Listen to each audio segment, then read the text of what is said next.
Bonsoir à tous, petit débrief de cette première journée qui était consacrée à l'arrivée des chefs d'État et aux échanges bilatéraux, ce qui signifie pas d'annonces majeures qui seront davantage pour demain et après-demain, mais ce qui moi m'a permis d'échanger avec des journalistes venus des quatre coins de la planète, des journalistes indiens, chinois, camerounais, syriens, serbes, que sais-je, des journalistes russes évidemment. Et ce qui permet de dresser un premier constat de façon assez dramatique, ce n'est pas la Russie qui est isolée, c'est l'Occident qui s'isole du reste du monde avec son attitude vis-à-vis de la Russie.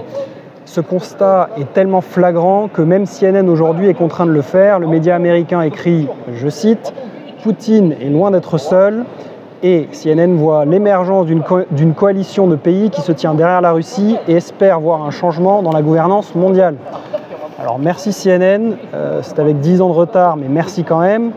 Mais il est évident que si vous discutez avec les gens ici, le monde multipolaire, la multipolarité, ce n'est pas un concept abstrait et lointain. C'est une réalité dès aujourd'hui.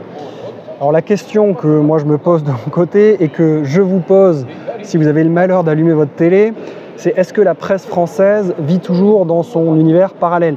Parce qu'il y avait ici des journalistes de LCI, de TF1, de l'AFP aussi j'imagine, même si je n'en ai pas croisé.